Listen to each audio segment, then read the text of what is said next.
So I was doing some research on YouTube a few days ago, and I ran across this video from a fitness influencer that I used to follow quite a bit a number of years ago. And it turns out he's one of a handful of fitness influencers who has jumped on the walking for fat loss bandwagon.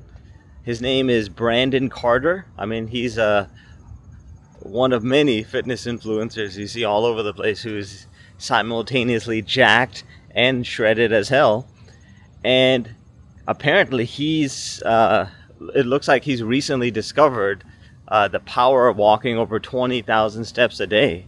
And he has a number of videos out on YouTube around how 20,000 steps a day is his cheat code for fat loss. And he just recently published a video, maybe on August 7th or so, talking about why 20,000 steps a day is the best way to lose fat. And he makes a number of very outrageous claims in that video that I want to tackle one after the other. There are some things that I agree with, but there are other claims that we need to address in this video. And I am going after each and every one of these claims as someone who knows quite a bit about walking over 20,000 steps a day. In fact, since January 10th of 2024, I have walked over 22,000 steps every single day. That's 944 consecutive days of walking over 22,000 steps. So I know each and every benefit of walking over 20K steps, and I can tell you exactly how many of these things Brandon Carter is claiming in his most recent video, and tell you how many of these are completely false, complete crock shit. So let's get into each of these. The first thing he mentions is that most people can easily fit 20,000 steps into their lives. And he even details his own routine for walking 20,000 steps a day. Here's his routine according to this most recent video by him. He starts every single day off with a 30-minute walk, so that's 3,000 steps. Then after lunch, he goes for another 30-minute walk, that's another 3,000 steps. While at work, so 8 hours a day, and I doubt this guy works a 40-hour week, but anyway, for 8 hours a day, he walks 10 minutes of each of those 8 hours, so that's another 8,000.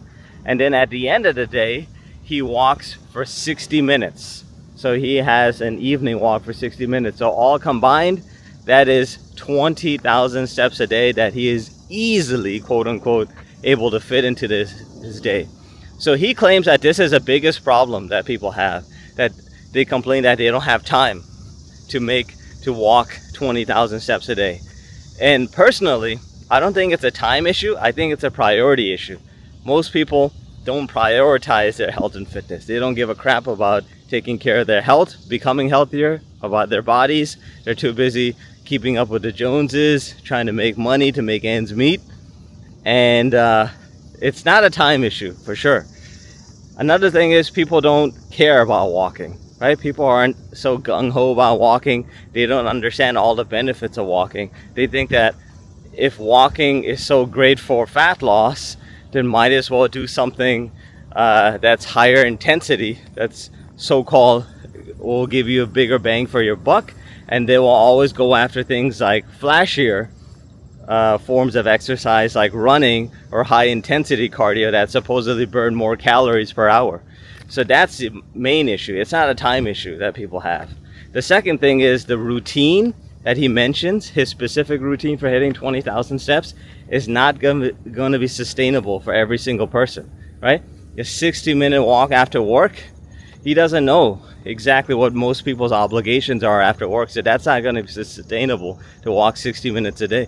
The only two things that I think are sustainable are, number one, starting each day off with a 30-minute walk, and then number two, for each of the 8 hours that you spend walking for at least 10 minutes during those 8 hours. In fact, I actually recommend the next best step. Basically, for every hour that you're working, and any time you find yourself sitting for more than 30 minutes, immediately get up and walk nonstop for 10 minutes. So that's what I recommend instead, and that prevents you from being overly sedentary throughout the day. So that's the first claim that he makes about, walking 20,000 steps being a time issue and laying out his own routine, which I don't think is sustainable for most people. The second thing he claims is that if you walk 20,000 steps a day, most people, or the average person, is going to burn anywhere from 800 to 1,000 calories a day. And that is just categorically false. I completely disagree with this claim. In fact, it sounded like the calorie burn number that he got for walking over 20,000 steps, he pulled off of the Apple Health app or one of those fit tracking or activity tracking apps. Those calorie numbers are always grossly inflated. And in fact, you only experience high calorie burn from high volume daily walking at the start of that activity level. That means that when you start, or when you initially transition to walking over 20,000 steps, that's when you're gonna burn a lot more calories than you were previously, because your body still has not adapted to that level of steps, right?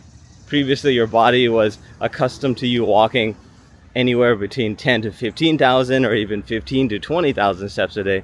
And now all of a sudden you're walking over 20,000 steps a day. So obviously in the beginning, you're gonna burn a lot more calories than normally. But eventually, metabolic adaptation is gonna set in. Your body is now gonna get used to you walking 20,000 steps. And if you refuse to progressively overload, if you refuse to gradually increase your steps, then you're gonna not experience the same calorie burn anymore. In fact, you're gonna lose less calories, or probably any calories at all, from walking the same amount of steps. That's why it's important to progressively overload. And 800 to 1,000 calories burned from 20,000 steps a day is not accurate at all, even at the outset. In fact, what Apple Health currently tells me, walking at above 35,000 steps every single day, is that I'm burning above or slightly above 800 calories a day. So I think even that is inaccurate. I think that's an overestimation. So if I think 800 calories burned for 35,000 steps is inaccurate, 800 to 1,000 calories burned for walking just 20,000 steps is even more incorrect, even more bogus. So those calorie numbers are completely off. And if you truly want to estimate the amount of calories that you're burning due to an exercise or due to low intensity steady state cardio like walking or high intensity cardio, then you need to factor that person's age, weight, gender, height, and overall fitness and activity level. If someone who is lighter is going to burn less calories as opposed to someone who is heavier and has hardly done much exercise at all, has a lower fitness level, activity level, is going to probably burn more activities at the outset because metabolic adaptation, once again, has not settled in that person's body. So that is a second claim that I can immediately toss out from Mr. Brandon Carter. The third claim that he makes is that, and this is a really funny one because he actually completely contradicts his entire premise, the entire premise of his video. And he says that you can walk 20,000 steps and be in the weight room, but if you overeat your diet, none of that is going to count. And this one I actually believe, and I agree with 100%. You cannot outwalk a bad diet. You can't out-exercise a bad diet. The amount of calories that you burn from walking, from cardio, or even through weightlifting is not going to be compensated if you're eating highly processed goy slop or highly processed crappy junk food with little to no nutritional value. If you're not keeping track of those calories, if you're not keeping track of those macros on a daily basis, guess what? All of that walking, all of that cardio, all of that resistance training will all be for naught. And he says that walking 20,000 steps a day is going to make you shredded. It is not going to make you shredded at all if you're continuing to eat and a calorie surplus, which in most cases, that's what most people are dealing on a daily basis. That's why they continue to stay fat. That's why they cannot lose the last 10 pounds of that belly fat, because they're not actively tracking their calories and they're not in a calorie deficit. The calorie deficit, a sustained calorie deficit, is the true key for long-term sustainable fat loss. And once you become lean, you don't need to continue that calorie deficit. That's where you can lay off of that calorie deficit and just eat at maintenance calories, and then maintain your lean athletic physique through a combination of resistance training and, of course, daily walking. So by making this claim towards the midway point of his video, he actually contradicted himself quite cleanly. So let's look at the next claim he makes. He talks about how to calculate the number of calories you need to be eating in order to stay in a calorie deficit. So he doesn't bother with a calorie calculator, or he doesn't recommend like an AI prompt. He actually says, take your body weight and multiply that by 10. Let's see what he exactly says. He says, you're going to take your body weight in pounds, multiply that by 10. That's how many calories you're going to get per day, not 1 over. So basically, if I weigh 135 pounds, I should only be eating 1,350 calories a day in order to stay in a calorie deficit. If I'm eating 1,350 calories a day and walking 20,000 steps, I'm going to end up in the hospital faster than I would plan on being. I mean, that's just an insane recommendation to make to anybody, especially with people who are practically starving themselves, believing that intermittent fasting is a way to achieve their ideal physiques. And then you have people, unfortunately, like Brandon Carter, who is a great guy, by the way. I mean, he's done a lot of great stuff in the fitness world, I'm sure. And there are a lot of people who look up to him, but making a claim like this is just plain irresponsible, right?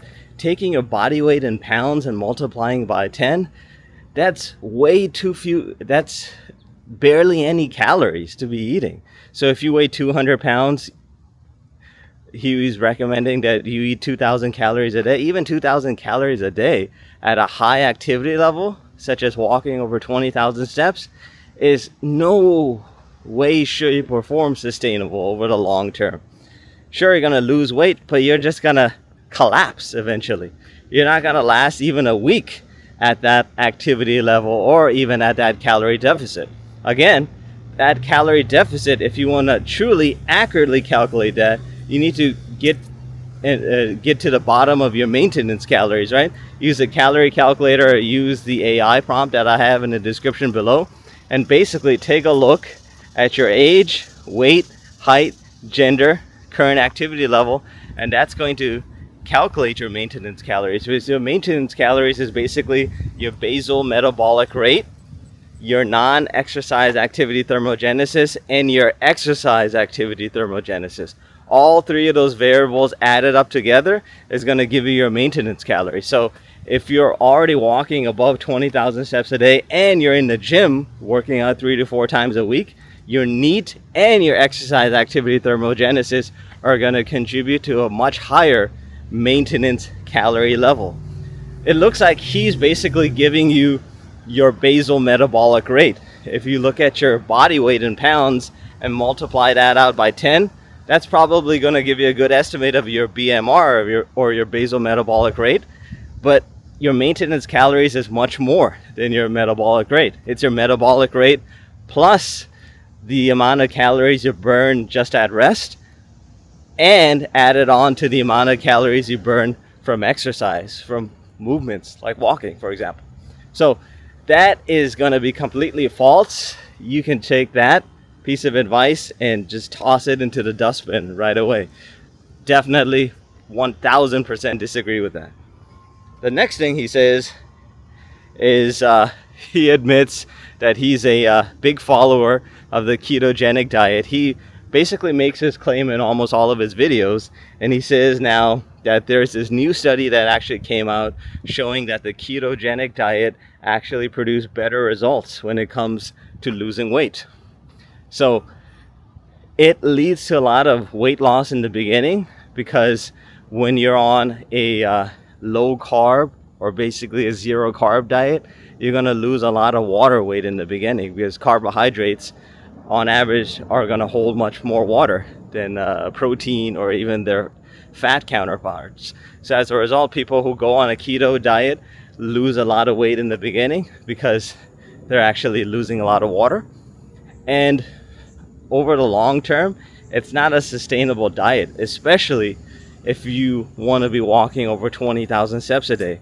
If your plan is not to be active at all, if you're just going to be sedentary and you're occasionally going to be lifting weights and you just want to lose a lot of weight really fast, and yeah, the keto diet, the carnivore diet, even the animal-based diet are all great for that. But his whole claim is around walking 20,000 steps a day. And frankly, I don't see a world where you can walk 20,000 steps a day and be on a ketogenic diet, because he claims later on in the video that gluconeogenesis, which is a process by which your body is able to convert macromolecules like protein into glucose, and then ketones, which is what you basically end up with on a zero carb diet. Ketones and the glucose molecules that are produced using gluconeogenesis, both of these are going to provide as much energy as getting glucose from carbohydrates, which is debatable. Ultimately, you're going to need enough carbs to sustain your calorie deficit and to sustain to actually keep up and allow you to have enough energy throughout all your daily walks, right? 20,000 steps. That's 3 hours and 20 minutes approximately of nonstop walking. So for 3 hours and 20 minutes of nonstop walking, you need to be hydrated sufficiently. You need sufficient rest and recovery through enough protein in your diet, 1 gram per pound of body weight, which he does recommend in the video, and I completely agree with. But this whole notion around being on a ketogenic diet, a low carb diet, is completely detrimental to maintaining a high fitness level while being a avid high volume daily walker. So, and he doesn't even point out what this study is, who conducted this study, where it took place, how many participants were a part of this study. None of this stuff. He just says there's a new study that says that ketogenic diets allow you to lose weight. They do allow you to lose weight, but not within the context of regular resistance training and walking over 20,000 steps a day, both of which are not going to be possible on a ketogenic or carnivore diet. So these are all completely absurd claims that he makes in his video, which overall I would agree with as an ardent follower and fan of high volume daily walking. There are a couple of things, however, that I do agree with in his video. He says that breaking up walking throughout your day is going to be much better than going for a bunch of or a couple of long walks, and I agree with that 1000%. That's actually one of my walking hacks. If you want to be walking more and more consistently, so not only quantity of walking but also the quality of your walks, then it's much better to take that big ass elephant and consume it in achievable chunks, right? Take a bite out of that elephant and instead of trying to gobble it up in one gulp. So basically you take your main step goal and you break it up into consumable chunks throughout the day. So that's why breaking up your walking throughout the day is far more beneficial than trying to just crank it all out with 1 or 2 walks per day. So I agree with that, number one. He also mentions that walking is superior to intense cardio for fat loss. It's superior not just for fat loss, but for long-term health and longevity, right? Walking doesn't spike your cortisol, doesn't spike your hunger hormones, and it's sustainable and accessible to all. So I agree with that. He also says that walking allows you to preserve and maintain your lifting performance, aka allow you to retain and hang on to as much muscle as possible throughout your calorie deficit. And I agree with that 1000%. As long as you don't cut calories very quickly throughout your calorie deficit, which is a mistake I did during my first calorie deficit, which allowed me, unfortunately, to lose more muscle than I wanted to when I cut all the way down to 9.7% body fat the first time. Walking is not going to spike your cortisol levels. Walking is not going to cause you to lose a ton of calories, unlike high intensity cardio. So therefore, you're going to hang on to more muscle, even at the end of your calorie deficit. He also mentions that spreading walking throughout the day improves your insulin sensitivity. But he fails to mention, however, that when you time your walks after meals, that makes the biggest difference when it comes to boosting your insulin sensitivity, right? You want to make sure that you're walking either directly after a meal, or in my case, if you're walking over 30,000 steps a day, that you're walking during mealtime as well. So both of those actions, walking at mealtime as well as walking after a meal, are going to significantly boost your insulin sensitivity. And insulin sensitivity is less important for fat loss and more important for maintaining your overall metabolic health, right? It's going to drastically reduce your risk for type 2 diabetes, and that is actually going to keep you away from all of those other chronic diseases contained within the umbrella of metabolic syndrome, like high blood pressure, high cholesterol, and even the dreaded cancer. So this is what I truly thought about Brandon Carter's latest video around 20,000 steps making you shredded. 20,000 steps, 10,000 steps, and even 30,000 steps a day is not going to be enough to make you shredded, and it's not the best way to lose fat. Just walk, baby.